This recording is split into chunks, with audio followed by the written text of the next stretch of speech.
정치 오늘 시작하겠습니다. 국민의힘 이해운 전 의원, 최재성 전 청와대 정무수석 나오셨습니다. 어서 오십시오. 안녕하세요. 안녕하세요. 안녕하십니까.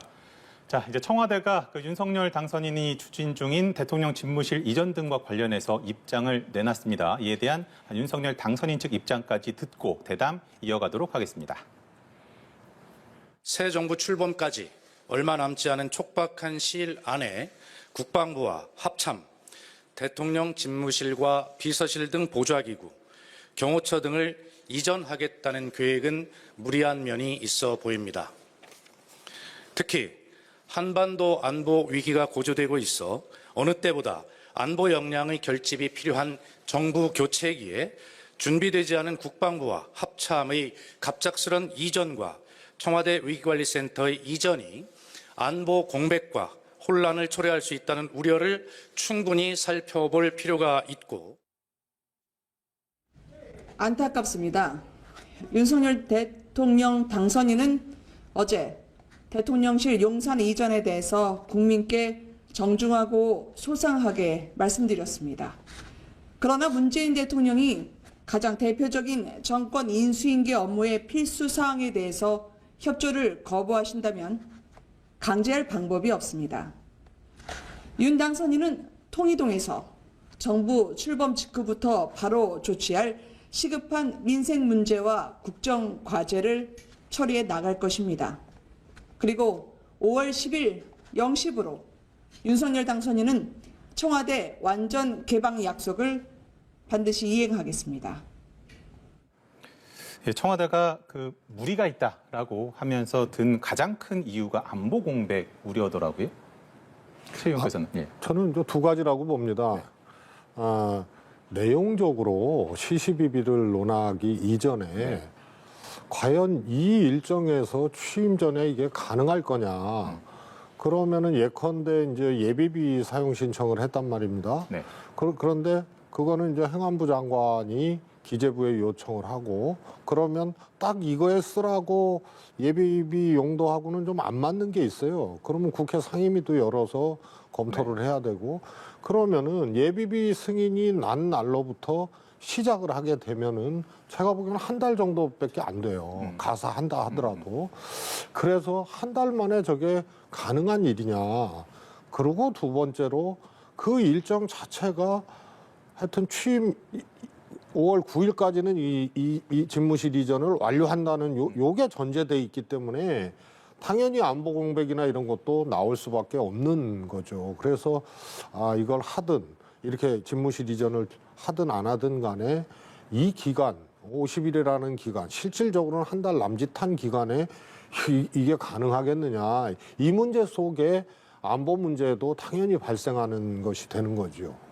그런가 하면은 사실은 김은혜 대변인이 말을 한 내용을 보면은 어쨌든 이제 정부 출범을 하고부터는 통이동의 지금 인수위 사무실을 일종의 집무실로 보면서 국정을 보겠다 이런 취지인 것 같은데 청와대에서는 그 안보 공백 우려에 대해서는 어떤 입장이세요? 전 도무지 이해가 안 되는 게요. 지금 이제 박수현 대변인의 브리핑을 보면은 국방부 수석, 네, 국방부 합참 그리고 청와대 위기관리센터 이 세 개가 동시에 공백이 된다 이렇게 얘기를 했거든요.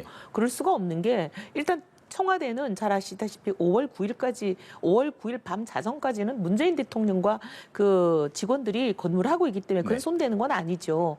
그리고 지금 국방부가 합참 쪽이 국방부가 합참이 먼저 옮겨가고 그다음에 그 자리에 또 국방부가 옮겨가고. 근데 지금 제가 듣기로는 합참의 그 공간 안에 지금도 공간이 좀 있어서 국방부가 갈 수 있는 부분도 있다고 들었거든요. 이렇게 순차적으로 하면 크게 문제가 없는 것을 그리고 일이 당연히 순차적으로 되는 문제를 마치 세 개가 동시에 일어나는 것처럼 어차피 청와대 위기관리센터는 또 문재인 대통령이 청와대를 나오시고 나서 이게 건드릴 수 있는 거 아니겠어요? 근데 본인이 나오기 전에는 건드릴 수도 없는 문제를 마치 세 개가 동시에 일어나는 것처럼 과장하는 것도 좀 이해가 안 되고 그다음에 문재인 대통령 정부는 지금까지 계속 뭐 종전선언 한반도에는 평화가 있는 것처럼 군사위기나 안보위기가 없는 것처럼 줄곧 얘기해 오신 분들 아니에요? 근데 여태까지는 위기 없다 그러더니 왜 갑자기 청와대 집무실을 옮긴다 그러니까 거기에 안보위기를 들고 나오는지 이게 왜 그러는지 국민들이 다 아마 이해하실 겁니다. 네. 지금 이제 한 가지만 보고 말씀을 하신 건데요. 예를 들어서 청와대에 있는 NSC 벙커 있지 않습니까? 네. 이거는 단순히 국방부나 합참 벙커 기능하고 등치될 수가 없어요. 여기에는 안보 플러스 재해나 위기관리 기능 시스템까지 있기 때문에요. 그래서 만약에 국방부 건물로 간다 그러면 국방부 벙커를 보강을 해야 됩니다. 예. 그러면 이 시기 동안은 위기관리 시스템에 하자가 생기는 거죠. 그다음에 합참이 또 수방사로 가지 않습니까? 그러면은 수방사에 합참 기능을 넣어야 돼요. 그러면 C4ISR 시스템 같은 것이 현재 합참에는 구축돼 있지만 수방사에는 없단 말입니다. 그래서 단순히 책상이나 뭐 사무실 집기 넣는 문제면은 이해운 의원님 말이 맞을 수가 있는데 이게 아주 오랜 기간 동안에 계속 업그레이드 해온 이 시설들이거든요. 네. 따라서 이것은 사무실 놓고 하는 거하고 완전히 달라서 이전하면서 위기관리 시스템을 구축을 국방부에 해야 되니까 현재 국방부터에 요 시간이 필요한 거고 또 합참이 수방사로 가게 되면 거기에 또 EMP 플러스 C4I 시스템들을 또 구축을 해야 되기 때문에 동거하는 기간에도 그러니까 대통령과 국방부 장관 그다음에 합참이 같이 그 존재하는 그 기간에도 이거는 공백이 발생할 수밖에 없고요. 그다음에 두 번째로는 청와대에서 광화문으로 옮기는데도 제일 크게 걸리는 게 뭐냐면은 이 청와대 중심으로 수도권 방어망, 그 다음에 방공망, 네. 그 다음에 뭐 경비 이런 것들이 짜져 있는 거 아닙니까? 그러면 비행구역 재설정도 그냥 볼펜으로 긋는다고 되는 게 아니고요. 국토부 장관과 국방부 장관이 협의해서 국토부 장관이 비행구역 그 8km 네. 금지 구역을 이동을 시켜야 되는 요 절차도 필요한 겁니다. 근데 덜렁 들어가 놓고 이것을 후속적으로 하게 되거나 논의를 하게 되면은 당연히 공백이 생기는 거죠. 저 얘기가 도저히 네. 이해가 안 되는 게 예를 들면은 이제 아까 말씀하신 게 청와대가 5월 9일 자정까지 문재인 대통령과 모든 뭐 지하 벙커든 위기관리센터든 다 그대로 작동을 하는 거잖아요. 네. 하고 그다음에 이제 그거를 당장 5월 10일부터 청와대 개방을 한다고 해서 청와대 모두 지하 벙커까지 개방하는 게 아닙니다. 일부 공원하고 상춘제 그다음에 이제 관저 이런 시민들에게 이제 어떻게 보면 구경거리, 볼거리, 알 권리 이것을 충족할 수 있는 그 일부 공간을 먼저 개방하는 거고 나머지 근무동하고 각종 시설들 그리고 저기 문재인 대통령이 5월 9일 자정까지 근무하셨던 여러 가지 그 네네. 시설들 그다음에 이제 지하 벙커 같은 이런 거는 차차 나중에 이제 용산에서 새 당선인이 대통령이 돼서 직무를 시작한다고 바로 그날 옮겨가는 것이 아니라 이거는 이제 천천히 옮겨가는 거잖아요. 그리고 지금 2달 동안에 문정부가 그걸 협조를 해주면 그 기간이 당겨질 수 있는데 협조를 안 해주겠다고 그러시면서 협조 안 하기 때문에 공백이 생긴다는 얘기랑 마찬가지거든요. 그러니까 그 부분이 도무지 이해가 안 됩니다. 요걸 하나 추가로 여쭤보면은 사실 국민의힘 내부에서도 속도 조절론에 대한 이야기가 안 나오진 않았던 걸로 좀 기억을 하기 때문에. 아니 그러니까 이제 속도 조절해서 했으면 좋겠다라고 얘기하는 사람들도 있는데 근데 당선인이 어제 국민들한테 진정성을 가지고 이제 의지를 표명했고 네. 국민들도 어제까지는 뭐 그러면 뭐 해봐라 이 정도 분위기였잖아요. 근데 오늘 갑자기 저렇게 예비비도 상정을 안 하겠다. 아니 500억도 안 되는 돈에 대해서 이사 가는 돈, 청와대가 옮겨가는, 집무실이 옮겨가는 그 비용에 대해서 좀 예비비를 해달라는데 그걸 상정도 안 하겠다 저렇게 나오시니까 어제까지 이제 그 윤석열 당선인이 그러면 왜 그걸 그 전에 인수위하고 의견을 교환하면서 청와대 여러 가지 이제 조언이나 우려나 이런 것을 표명하지 않았는지도 좀 이해가 안 되고요. 근데 갑자기 이제 오늘 와가지고 저렇게 국민들 앞에 무슨 선전포고 하듯이 저렇게 해버리니까 굉장히 이제 뭐라 해야 인수위가 굉장히 갈등을 빚는 그런 모습이 보이고 과거 김대중 대통령 김영삼 대통령에서 김대중 대통령으로 정권이 넘어갔지 않습니까? 정권 교체기에 있었던 인수위로서는 그때는 상당히 모범적이었어요. 모든 거를 다 김대중 대통령에게 맞춰줬잖아요. 그래서 김대중 대통령이 사실 당선인이지만 거의 대통령의 지위를 가지고 모든 일들을 처리해 나가고 정권의 이양 준비를 했던 거잖아요. 그렇게 다 해드렸는데 이제 봐가지고는 뭐 정말 말이 좀 너무 그렇습니다. 5월 9일 12시까지는 국민의 대통령은 문재인 대통령이다 이렇게 나오면서 저렇게 인수인계를 사실상 거부를 하니까 그러면 어떻게 정권 인수준비 집무실 이전만이 아닙니다. 다른 것도 지금 마찬가지예요. 아니 5월 9일 자정까지 본인이 대통령이고 모든 권한을 다 행사하고 본인이 결정하겠다면 인수위가 할 수 있는 게 뭐가 있어요? 이 의원님 말씀에서 조금 연장을 하면은 이게 그 허은하 수석 대변인이 이런 얘기를 해요. 갑자기 제동을 걸고 나선 의도가 뭐냐라고 하면서 조금 약간 비판을 좀 했거든요. 오늘 이제 문 대통령님 말씀이 네. 공감한다. 집무실 이전에 대해서. 그러나 소위 말해서 이제 이 시일 안에 하기에는 무리가 있다는 거거든요. 그렇죠. 그래서 이 자체를 반대하는 건 아니에요. 그래서 그거는 좀 곡해를 안 했으면 좋겠고요. 9일 자정까지 대통령의 임무 중에 지금 안보, 쉽게 말해서 국군 통수, 그다음에 이제 안보에 대한 책임, 그거를 말씀하신 거거든요. 요 문제가 발생 안 하면요, 아무 문제가 안 돼요. 근데 발생을 하고요. 그다음에 이제 C4I 시스템이나 지금 위기관리 시스템 있지 않습니까? 청와대. 네. 소위 그 벙커 시스템들은 완전히 고도화돼 있어요. 그래서 실시간으로 모든 상황이 집계 전파되는, 특히 C4I 같은 경우에는 여러 가지가 있죠. 정찰, 정보, 그다음에 이제 각 군의 상황 이런 것들이 실시간으로 들어오고 실시간으로 또 오다가 내려갈 수 있는 요런 이제 시스템이거든요. 그러니까 지휘, 통신, 컴퓨터, 여기에 정보.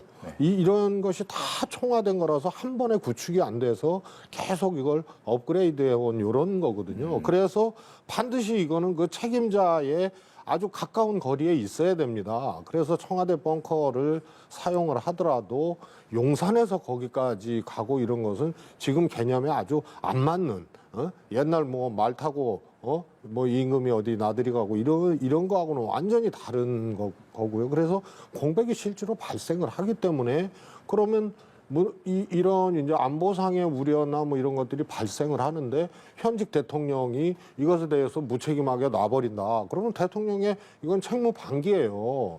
그래서 요청은 당선인이 할 수 있으나 집행은 어차피 지금 대통령과 국무위원 내각들이 해야 되거든요. 네. 이 문제가 곤란하다는 거지 내용상의 찬반의 문제가 아니거든요. 그러면 거꾸로 한번 여쭙고 싶은데요.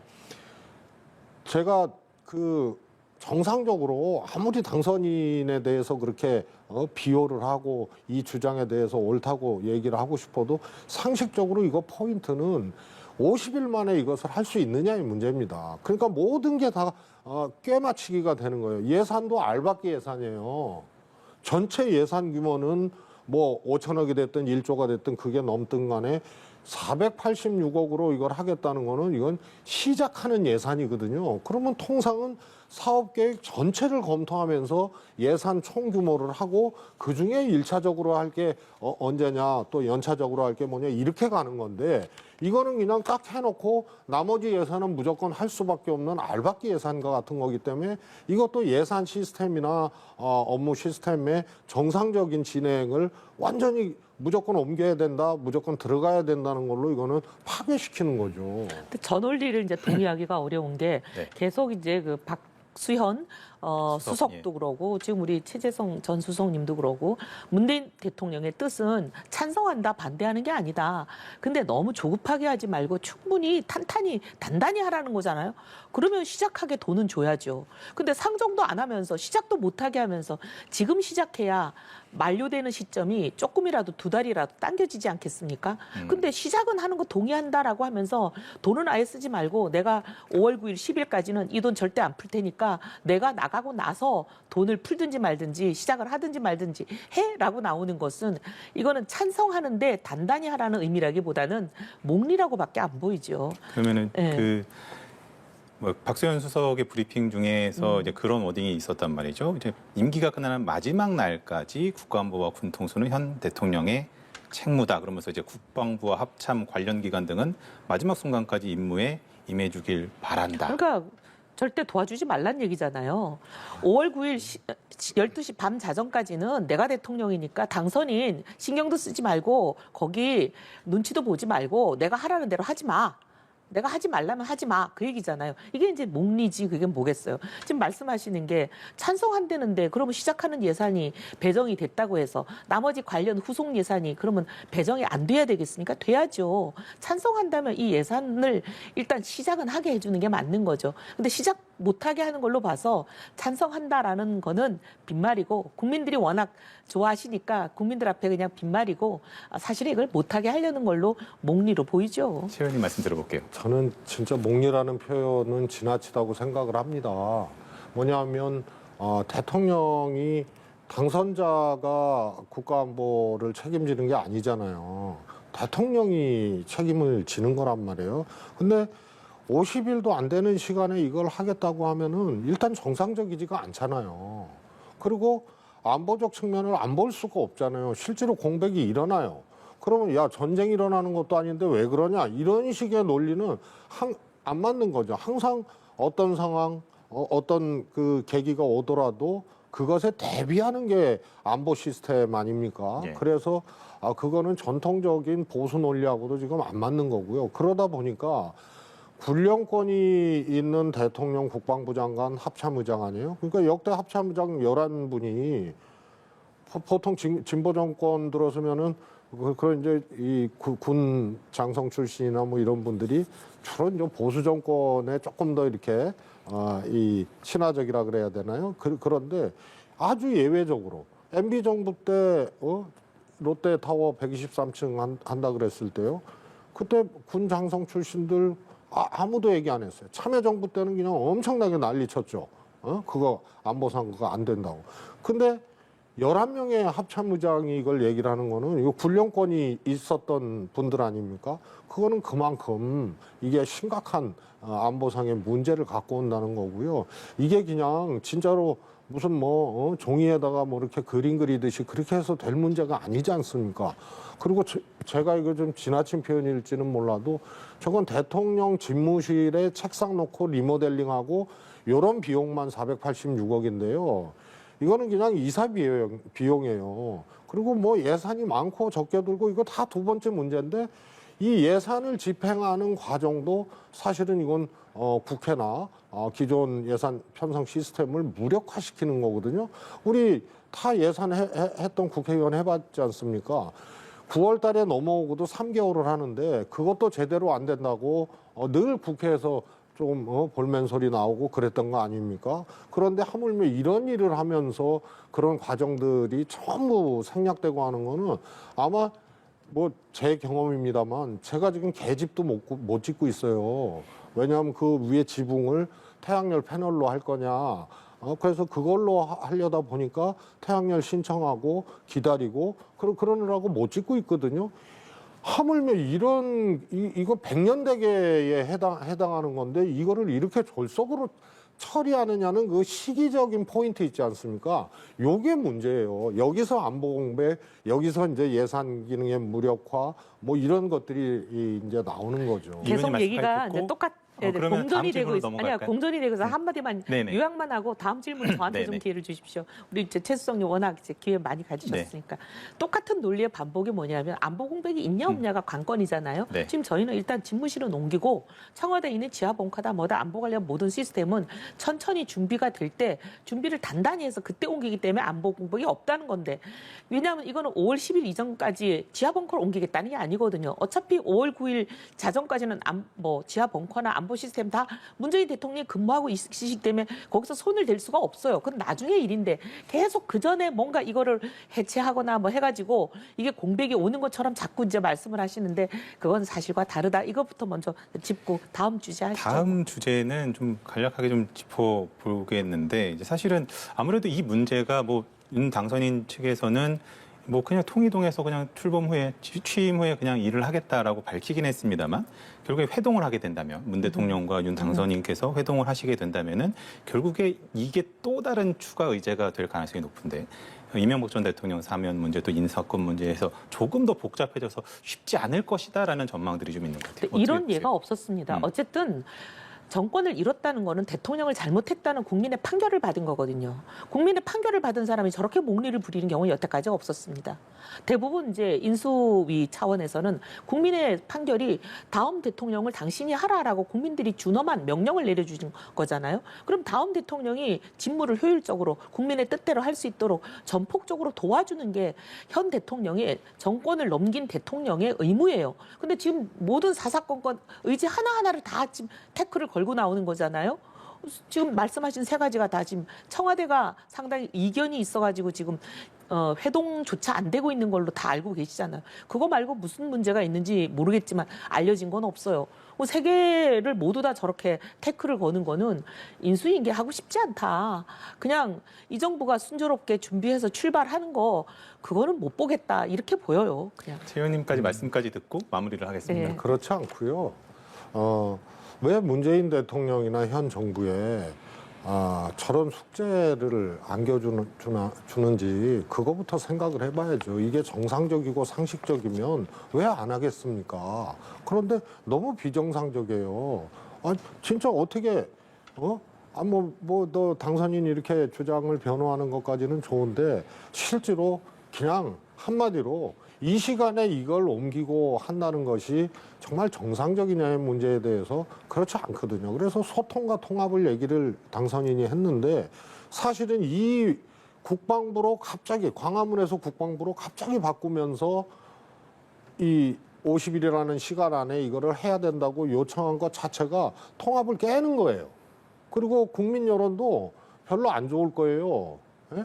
그래서 이런 일을 왜 검토도 없이 안 했느냐 이거고요. 국방부는 한마디로 전혀 무검토인 상태에서 당선된 후에 광화문을 얘기했다가 용산으로 바꾼 거거든요. 그러니까 심지어 김재원 최고위원은 원래 용산이 있었는데 선거에 영향이 있을까 봐 못했다고 이런 식으로 얘기를 하고요. 그래서 이 문제는 딱 하나입니다.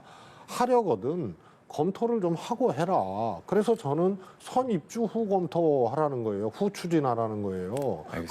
그 문제 하나지 이걸 갖고 몽리고 인수인계하기 싫다 이런 것은 조금 지나친 말씀이라고. 간략하게 짧게 조금만 더 할게요. 드릴게요. 네. 네, 의제가 새 정부와 구정부가 의제라는 거는 심지어 어떤 경우에는 아예 정부 조직 자체를 완전히 다 제로 베이스에서 검토해서 전면 새로 개편하는 경우도 있고 대부분 과거 정부의 이제 어려웠던 부분들을 고치기 때문에 당연히 이렇습니다. 이거보다 더한 난제들이 역대 인수위가 다 가지고 있었어요. 하지만 전임 물러가는 대통령들은 다 그것을 본인이 정치를 잘못했기 때문에 국민의 평가를 그렇게 받았다라는 걸 인정하고 그래서 이제 다들 도와주셨거든요. 근데 문재인 대통령은 끝까지 굉장히 뒤끝이 있으신 것 같아요. 알겠습니다. 여기까지 조금 한 번만 더 들을까요? 그런 관점에서 보시면요. 또 그렇게 주장을 하시게 되는 거고요. 이게 만약에 민주당 정부가 이런 일을 했으면요. 만약에 지금 이재명 당선인이다 그러면 정말 난리 났을 거예요. 알겠습니다. 특히 국민의힘에서는 정말 이건 무슨 뭐 나라 망쳐먹으려고 그러냐 그러고 난리 났을 거예요. 그래서 그냥 여야 떠나서 이건 그냥 상식에 부합하지 않는 거다. 두 분 다 공히 말씀해 주신 것이 이제 국민들이 보고 판단하실 거라고 했기 때문에 국민들이 어떻게 판단하실지는 결과를 좀 지켜보도록 하죠. 두 분 오늘 수고하셨습니다. 감사합니다.